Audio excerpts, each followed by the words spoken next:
आज हम लोग को समांतर श्रेणी के बारे में जानना है। समांतर श्रेणी को इंग्लिश में अर्थमेटिक प्रोग्रेशन करते हैं, ठीक ना। इसको शॉर्ट फॉर्म में हम लोग एपी के नाम से जानते हैं। किसके नाम से? एपी के नाम से। अब एपी का पूरा नाम पूछे तो आंध्र प्रदेश नहीं बताइए, ठीक ना। एपी का अगर पूरा नाम बात पूछे तो अर्थमेटिक प्रोग्रेशन होता है। इसको हम लोग क्या कहते हैं? समांतर श्रेणी कहते हैं। हिंदी में क्या कहते हैं? समांतर श्रेणी कहते हैं। अब समांतर श्रेणी समझने से पहले हम कुछ एग्जाम्पलें देखते हैं। गांव घर में आप लोग सीढ़ी देखे होंगे। सीढ़ी में देखे होंगे कि बीच में जो डंडा दिया हुआ रहता है, वो डंडा जो होता है बिल्कुल समान दूरी पर होता है ना। वो क्या होता है? समान दूरी पर होता है, एक पैटर्न में होता है। इसमें होता है एक पैटर्न में होता है, एक अनुक्रम में सजा हुआ होता है। उसी को हम लोग समांतर श्रेणी कहते हैं। जैसे एक संख्या देखो, 1 2 3 4 डैश डैश डैश। अब इसके बारे में क्या कह सकते हैं? प्रत्येक संख्या जो है क्रमागत रूप से है। 1 के बाद 2 आया, 2 के बाद कितना आया? 4, 4 के बाद 2 के बाद 3, 3 के बाद 4, 4 के बाद 5 ना। तो ये एक क्रम में सजा हुआ, इसमें सजा हुआ है, क्रम में सजा हुआ। तो इसको हम लोग क्या कहेंगे? समांतर श्रेणी कहेंगे। एक निश्चित पैटर्न होना चाहिए। अब देखो 2 4 6 8 डैश डैश डैश। इसमें प्रत्येक संख्या जो है 2 अधिक है, अपने से 2 अधिक है, ठीक ना। प्रत्येक संख्या अपने से कितना अधिक है? 2 अधिक है। तो एक निश्चित पैटर्न में सजा हुआ है, तो इसको हम लोग क्या कहेंगे? समांतर श्रेणी कहेंगे। ठीक, अगर हम लिख दे 1 3 7 9 15, बताइए क्या ये कोई निश्चित पैटर्न में है? नहीं है। तो क्या ये समांतर श्रेणी कहलाएगा? नहीं कहलाएगा। जिस तरह से आप लोग गांव घर में देखे होंगे कि मकई का भुट्टा देखे, हाँ, भुट्टा का दाना भी एक निश्चित पैटर्न में सजा हुआ होगा, ठीक ना। आपके घरों में जो सीढ़ी बना हुआ होगा, वो भी, उसकी भी हाइट जो होती है एक निश्चित पैटर्न पे दी हुई रहती है। तो जिसमें कोई भी पैटर्न फॉलो होगा वो क्या कहलाएगा? समांतर श्रेणी कहलाएगा, अर्थमेटिक प्रोग्रेशन कहलाएगा। संक्षेप में हम लोग एपी कहेंगे। क्या कहेंगे? एपी कहेंगे। अब देखो पहला डंडा ना, तो पहले डंडे को जो है हम लोग पहला पद को मान लेते हैं कि हम एस से डिनोट, किससे डिनोट करते हैं? एस। दूसरा पद मान लो कि A1 हो गया, दूसरा तीसरा क्या होगा? A2 हो गया, डैश डैश डैश। ये भी आगे की तरफ क्या होगा? बढ़ जाएगा, ठीक ना। तो एपी का रूप समझ में आया। तो वो किसी भी रूप में होगा तो एक निश्चित पैटर्न फॉलो करेगा, तो वो हमारा क्या कहलाएगा? समांतर श्रेणी कहलाएगा, एपी कहलाएगा। जिस तरह से बांस की जो सीढ़ी बनाई हुई होती है, उसमें प्रत्येक डंडा का जो ऊंचाई होता है, वो ऊंचाई क्या होता है? एकदम समान दूरी पर होता है। किस दूरी पर होता है? समान दूरी पर होता है, इसलिए उसको हम लोग क्या कहते हैं? एपी में कहते हैं, ठीक ना। अब देखो पहला पद को जो है हम लोग किससे दिखा है? ए से। अब बात होगी इसमें एक छोटा सा सार्व अंतर, इसकी बात करेंगे हम लोग, सार्व अंतर, जिसको हम लोग कॉमन डिफरेंस कहते हैं। क्या कहते हैं? कॉमन डिफरेंस कहते हैं, कॉमन डिफरेंस कहते हैं। शॉर्टकट में इसे स्मॉल डी से डिनोट किया जाता है। किससे किया जाता है? स्मॉल डी से। सार्व अंतर कहने का मतलब हुआ कि दो पदों का जो अंतर होगा ना, उसे हम लोग क्या कहते हैं? सार्व अंतर कहते हैं। दो पदों का जो अंतर होगा उसे हम लोग क्या कहते हैं? सार्व अंतर कहते हैं।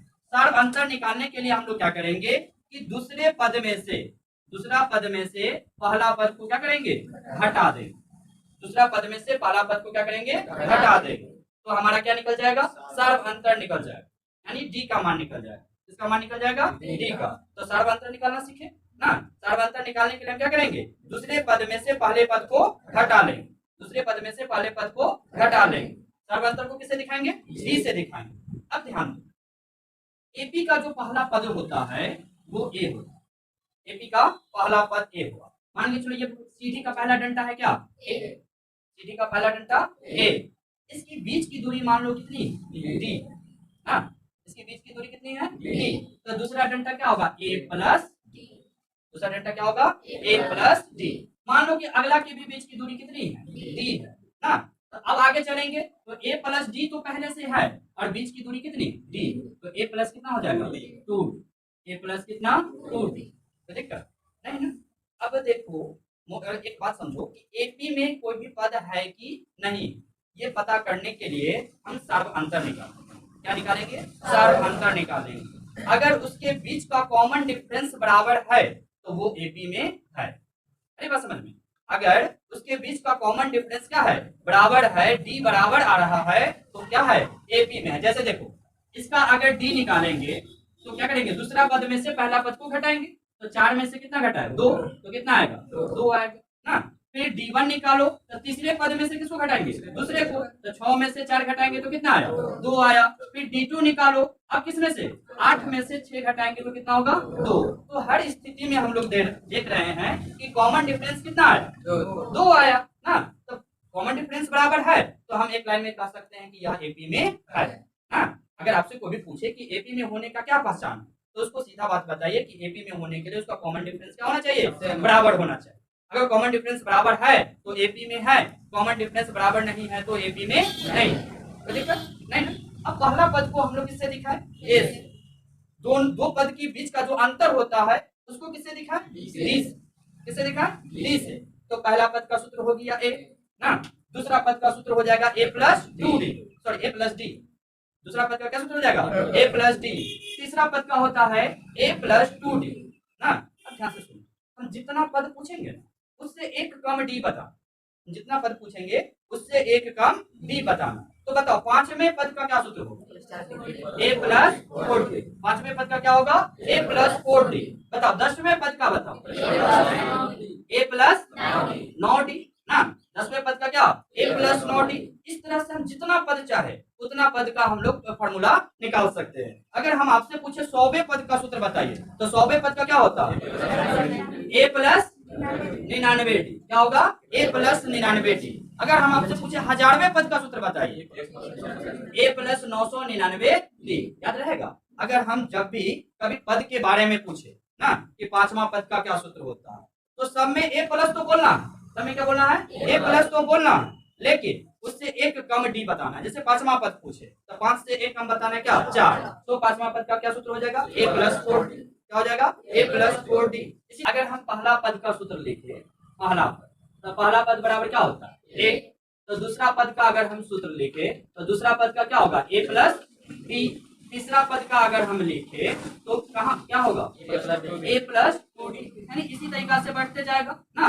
अगर हम अंतिम में कहे कि एनवा पद का सूत्र बताइए, एनवा पद का सबसे अंतिम पद का सूत्र बताइए, तो फार्मूला में क्या लिखेंगे? ए प्लस, हम क्या बताए थे? जितना पद रहेगा उससे एक कम। तो कितना पद है? एन। तो एन से एक कम, एन माइनस 1 एंड इनटू में क्या? डी। तो याद रखिएगा बुआ, एनवा पद का सूत्र क्या हुआ? A plus N minus 1 into D. ठीक ना। एनवा पद का सबसे अंतिम पद का अगर हम आपसे सूत्र पूछे तो क्या याद रखेंगे? A plus N minus 1 into D. एनवा पद को ए एन से डिनोट किया जाता है। किससे डिनोट किया जाता है? ए एन से डिनोट किया जाता है। तो ए एन बराबर क्या होगा? A plus N minus 1 into D. ठीक है। ए एन से क्या होगा? ए से पहले बताओ, ए से क्या होगा? पहला पद। ए से क्या होगा? पहला पद। डी से क्या होता है? सार्वंतर। डी से क्या होता है? सार्वंतर। एन से क्या होता है? पदों की संख्या। एन से क्या? पदों की संख्या। हाँ, एन से क्या? पदों की संख्या। और ए एन से क्या होता है? अंतिम पद। क्या होता है? अंतिम पद, या उसको एनवा पद के नाम से भी जानते हैं। ठीक ना। तो हम आपसे जब भी पूछे कि एनवा पद का सूत्र बताइए, एनवा पद या अंतिम पद का सूत्र बताइए, तो क्या बोलिएगा? A plus N minus 1 into D. A plus N minus 1 into D. कोई दिक्कत नहीं ना। तो हम लोग क्या पढ़े अभी? एपी के बारे में जान ना। एपी क्या है ना। तो कोई भी श्रृंखला अगर व्यवस्थित क्रम में सजा हुआ है तो वो क्या कहलाएगा? एपी का, समांतर श्रेणी का। और उसके बाद पहले पद को हम लोग किससे दिखाए? ए से। उसके बाद दूसरे पद को ए प्लस डी से, तीसरे पद को ए प्लस 2डी से, बढ़ते बढ़ते एनवा पद जो हो गया उसको A plus N minus 1 into D से, A plus N minus 1 into D से। इसमें बता दिए ए से क्या होता है? पहला पद। डी से क्या होता है? सार्वंतर। तो सार्वंतर किसको कहेंगे? जब दो पदों के बीच का जो अंतर होता है ना, उसे हम लोग क्या कहते हैं? सार्वंतर कहते हैं। क्या कहते हैं? सार्वंतर। आप लोग अपने घर के अगर हम आपसे पूछे 7, 9, 11, 13 डैश डैश डैश बताया जाए ये समांतर श्रेणी में है या नहीं? तो देखेंगे पहले चेक करके। पहला पद ए बराबर कितना? ये पहला पद 7 हो गया। दूसरा पद बताओ 9, तीसरा पद, चौथा पद 13 ना। डी निकालने के लिए क्या करते हैं? दूसरा में से पहले को घटा देते हैं। तो 9 माइनस 7 बराबर कितना? उसी तरीके से डी निकल गया तो D1 निकालेंगे। तीसरे में से दूसरे को, 11 में से 9 गया तो कितना? 2 ना। D2 निकालेंगे तो 13 में से 11 गया तो कितना? 2। तो प्रत्येक स्थिति में हमने देखा कि इसका सार्वंतर क्या रहा? बराबर है। तो हम लोग उसको क्या कहेंगे? समांतर श्रेणी में